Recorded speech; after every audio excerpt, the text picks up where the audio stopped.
আমাদের বিয়ের ১ মাস হয়েছে, এখনো শারীরিক কোনো সম্পর্ক হয়নি। হাসব্যান্ড চাচ্ছেন আমরা যখন একসাথে ঢাকায় শিফট হব, তখন সন্তান নেয়ার ব্যাপারে ভাবব।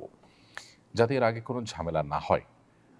এখন আমরা দুজন আলাদা ডিস্ট্রিক্টে আছি। এই অবস্থায় আমাদের জন্য জন্ম নিয়ন্ত্রণ করা জায়েজ হবে কিনা? ১ম কথা হলো যে, এ ধরনের কোনো প্রতিবন্ধকতা আ যেটাকে আপনি প্রতিবন্ধকতা মনে করছেন যে, এখন বাচ্চা হলে দুজন ২ জায়গায় আছি, ঝামেলা হবে। তাহলে আমরা একসাথে থেকে তখন বাচ্চা নিবো। এজন্য ওই পর্যন্ত আমরা জন্ম নিয়ন্ত্রণ করব। এই কারণটা শরিয়া গ্রাহ্য কোনো কারণ নয়। শরিয়ার দৃষ্টিকোণ থেকে জন্ম নিয়ন্ত্রণ তখনই করা যেতে পারে যখন এটা সাময়িক সময়ের জন্য হয় এবং এটার ফলে বাচ্চা কিংবা বাচ্চার বাবা বা মায়ের শারীরিক অসুবিধা তৈরি হওয়ার আশঙ্কা থাকে কিংবা লালন পালন করবার মতো কোনো পরিবেশ না থাকে। এখন সন্তান হলে সন্তানের মা লালন পালন করবেন এবং একটা সময়ের পর আপনারা ঢাকা চলে আসবেন। নিজেরাই সিদ্ধান্ত নিয়েছেন।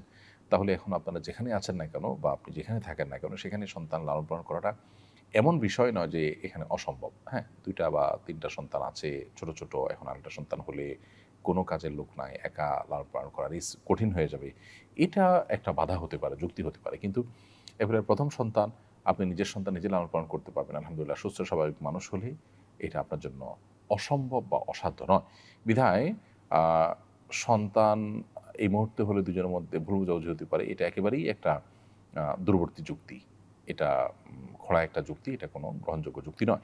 যার কারণে এর ভিত্তিতে আপনারা জন্ম নিয়ন্ত্রণ করতে পারবেন না। জন্ম নিয়ন্ত্রণটা মৌলিকভাবে কোনো জায়েজ বিষয় নয়, বরং শর্ত সাপেক্ষে সেটি জায়েজ হয়। আল্লাহ তাআলা আমাদেরকে বিবাহের মাধ্যমে, দাম্পত্য সম্পর্কের মাধ্যমে মানব ধারা পৃথিবীতে অব্যাহত রাখবার নির্দেশ দিয়েছেন। বিধায় এখানে নিয়ন্ত্রণটা করা যাবে শর্ত সাপেক্ষে, সাধারণ অবস্থায় নয়। আর আপনি যে অজুহাতের কথা বলেছেন, সে অজুহাত আসলে শরিয়া গ্রাহ্য অজুহাত নয়।